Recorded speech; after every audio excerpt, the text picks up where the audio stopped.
On the last day of nomination for MLC polls in Lucknow, all 7 MLC candidates of BJP and 3 candidates of its allies filed their nomination papers in the presence of Chief Minister Yogi Adityanath. The list of 7 MLC candidates was released by BJP last Saturday, out of which some got a second chance and many new faces were included in the list. The last day of the nomination also saw, apart from the ruling party, its allies, RLD, Apna Dal and MLC candidate of Subhash Ba also filed his nomination. On this occasion, Hornbill TV correspondent Anup Chattauri talked to BJP's MLC candidates. Everyone unanimously talked about winning 80 seats in Uttar Pradesh and 400 seats in the entire country and claimed to form Modi government at the centre. Bhajpa प्रत्याशी अशोक कटारिया जी हमारे साथ, उनसे बात करेंगे। Sir, जिस तरह से Bharatiya Janata party ने मौका दिया है एमएलसी का, क्या लगता है ये जीत तो हासिल हो रही है, लेकिन जिस तरह से यूपी में 80 सीट और 400 पार का नारा दिया है भारतीय जनता पार्टी ने, क्या वो लगता है वो लक्ष्य विपक्ष के आगे ये पूरा हो पाएगा? देखिए, देश के गौरव माननीय नरेंद्र मोदी जी, ये हिंदुस्तान की जनता का परम सौभाग्य है और उनका कनेक्ट हिंदुस्तान की जनता का सीधे उनके दिल से है। मोदी जी और जनता के बीच में कोई दूसरा नहीं है। इसलिए मोदी जी ने गरीब कल्याण के लिए जितना काम हिंदुस्तान में किया कोई दूसरा कर नहीं पाया। मोदी जी ने हिंदुस्तान के गरीबों के लिए खजाने का मुंह खोल दिया है और इसलिए अब की बार 400 पार का संकल्प ये जनता का संकल्प है और जन संकल्प हमेशा पूरे होते हैं। डॉक्टर महेंद्र सिंह जी हमारे साथ, उनसे बात करें। सर, बहुत बहुत बधाई, आप दोबारा नामांकन के लिए क्या कहना चाहेंगे? नहीं, मैं केंद्रीय नेतृत्व का, प्रदेश नेतृत्व का आभार व्यक्त करता हूं, सबका धन्यवाद करता हूं कि उन्होंने मुझको मौका दिया है और निश्चित रूप से मोदी जी के सपनों का भारत बनेगा और हम लोग 400 पार के पास, यूपी की 80 सीटें 400 पार, 80 की 80 सीटें जीतेंगे। भाजपा प्रत्याशी रामतीर्थ सिंघल जी हमारे साथ हैं, उनसे बात करेंगे। आपने भी अभी एमएलसी पद के लिए नामांकन किया मुख्यमंत्री की मौजूदगी में, क्या कहना चाहेंगे? देखिए, ये ऐतिहासिक क्षण है हम लोगों के राजनीतिक जीवन में। मुझे उस समय काम करने का मौका मिल रहा है जब भव्य राम मंदिर बनकर के तैयार हुआ है और प्रभु श्री राम के विग्रह की प्राण प्रतिष्ठा हुई है। उस समय मुझे काम करने के लिए सौभाग्य प्राप्त हो रहा है जब देश के प्रधानमंत्री आदरणीय नरेंद्र मोदी जी हैं, जो विश्व के सर्वाधिक लोकप्रिय नेता हैं।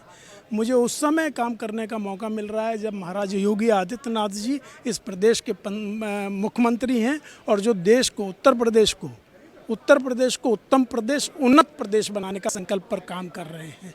और मैं बुंदेलखंड से आता हूं, झांसी से आता हूं। किसी समय ये बात होती थी कि उत्तर प्रदेश का सबसे पिछड़ा क्षेत्र बुंदेलखंड है। उस बुंदेलखंड के विकास के लिए पिछले 10 वर्षों में भारतवर्ष की सरकार ने, माननीय मोदी जी ने, और पिछले 7 वर्षों में महाराज योगी आदित्यनाथ जी ने जो काम किया है, चाहे वो डिफेंस कॉरिडोर के माध्यम से हो, चाहे बुंदेलखंड कॉरिडोर बनाने के माध्यम से हो, चाहे बुंदेलखंड इंडस्ट्रियल डेवलपमेंट अथॉरिटी बीडा के माध्यम से एक उत्तर प्रदेश का सबसे बड़ा औद्योगिक क्षेत्र बनाने की बात हो। कहा जाता है भारतीय जनता पार्टी एक ऐसी पार्टी है जिसमें आम कार्यकर्ता को भी कभी शीर्ष पर बैठा दिया जाता है, जिसका आपने देखा भी, आम कार्यकर्ता को ले जाकर जो है बड़ा पद दे दिया। मैं खुद उसका प्रमाण हूँ और यही बार बार प्रमाणित करती है भारतीय जनता पार्टी और हमारा शीर्ष नेतृत्व ये प्रमाणित करता है कि कार्यकर्ता अपने कार्य को चुपचाप काम करता रहता है, उसका असेसमेंट होता है, उसको अपने आप उचित समय पर उचित अवसर मिल जाता है, उचित सम्मान मिलता है। आखिरी सवाल ये है, जिस तरह से भारतीय जनता पार्टी ने सम्मान दिया है आपको और जिस तरह से भारतीय जनता पार्टी का लक्ष्य है उत्तर प्रदेश में 80 सीट का और पूरे देश में 400 पार का, क्या लगता है जो प्रभु श्री राम अपने दिव्य भव्य नव स्थान पर विराजमान हो चुके हैं, तो क्या लगता है आपको प्रभु श्री राम का आशीर्वाद मिलेगा? इसमें कोई शंका नहीं है। भूतो न भविष्यति सारे परिणाम आने वाले हैं, ऐतिहासिक परिणाम आने वाले हैं और जो संकल्प हमारी शीर्ष नेतृत्व का है, हम 400 पार भी होंगे और उत्तर प्रदेश में 80 सीटें जीतेंगे और ऐतिहासिक रूप से अगले समय के लिए माननीय मोदी जी पुनः प्रधानमंत्री बनेंगे, तीसरी बार, जो अगले 50 वर्षों के राजनीतिक इतिहास को लिखने का काम करेंगे। भाजपा एमएलसी प्रत्याशी विजय बहादुर पाठक जी हमारे साथ, उनसे बात करेंगे। सर, पहले तो बहुत बहुत बधाई, दोबारा मौका मिला, क्या कहना चाहेंगे? पार्टी के राष्ट्रीय अध्यक्ष आदरणीय जेपी नड्डा जी, देश के यशस्वी लोकप्रिय प्रधानमंत्री आदरणीय नरेंद्र भाई मोदी और देश के गृह मंत्री आदरणीय अमित शाह जी, उत्तर प्रदेश के प्रदेश अध्यक्ष, उत्तर प्रदेश के मुख्यमंत्री, प्रदेश महामंत्री संगठन, सबने मिल करके मेरे ऊपर भरोसा जताया है। निश्चित तौर पर जो भरोसा जताया है उसमें प्रयत्न करूंगा कि मैं सफल हूँ। जाहिर सी बात है, भारतीय जनता पार्टी वो पार्टी है जो आम कार्यकर्ता को भी सम्मान मिलता है, वही आज फिर देखने को मिला कि आम कार्यकर्ता को भी प्रत्याशी बनाया। कई तो कार्यकर्ता के नाते पहले भी पार्टी ने दायित्व दिया था, अभी भी दिया है, जो भूमिका है उस भूमिका का निर्वहन करूंगा। क्या लगता है जो लक्ष्य है उत्तर प्रदेश की 80 सीट और पूरे देश में 400 पार का, प्रधानमंत्री नरेंद्र मोदी क्या वो लक्ष्य जिस तरह से भारतीय जनता पार्टी रखा है, क्या प्रभु श्री राम दिव्य भव्य नव स्थान पर विराजमान हो चुके हैं? क्या लगता है प्रभु राम का आशीर्वाद मिलेगा? कल आपने देखा नहीं कि आजमगढ़ में कितनी बड़ी रैली थी, कितने लोग सुनने आए थे। ये प्रधानमंत्री के प्रति असीम स्नेह प्यार है। निश्चित तौर पर जनता जो कर रही है उसको पूरा करेगी अब की बार 400 के पार। आरएलडी एमएलसी प्रत्याशी योगेश चौधरी जी हमारे साथ हैं, उनसे बात करेंगे। सर, आज मुख्यमंत्री की मौजूदगी में आप लोगों ने नामांकन किया, क्या कहना चाहेंगे कि आपको मौका मिला? मेरे लिए जीवन का सबसे खुशी का पल है, खुशी का दिन है। मैं सबसे ज़्यादा आभार माननीय जयंत चौधरी जी का करना चाहता हूं और मैं राष्ट्रीय नेतृत्व भारतीय जनता पार्टी और प्रदेश नेतृत्व का बहुत आभार व्यक्त करना चाहता हूं। राष्ट्रीय लोकदल के 9 रत्न, 9 विधायक, उनका आभार व्यक्त करना चाहता हूं। उन्हीं की वजह से आज इस मुकाम पे मैं पहुंचा हूं, उनका बहुत बहुत आभार। मैंने 30 साल से राजनीति में हूं, मैंने अपने जीवन में किसी पार्टी का कार्यालय नहीं देखा, कोई पार्टी ज्वाइन नहीं की है। ये मेरी कर्तव्य निष्ठा है, ईमानदारी है, मेरी वफादारी का मुझे चौधरी साहब ने इनाम दिया है।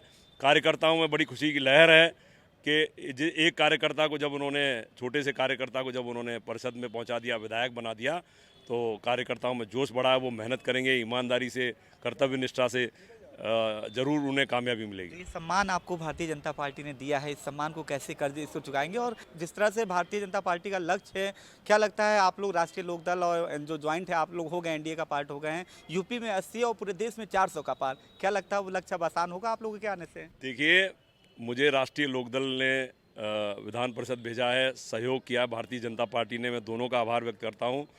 80 सीटें मिली हैं हमें। पश्चिमी उत्तर प्रदेश में तो इनका परचम लहराएगा, एनडीए के पूरे प्रत्याशी जीतेंगे।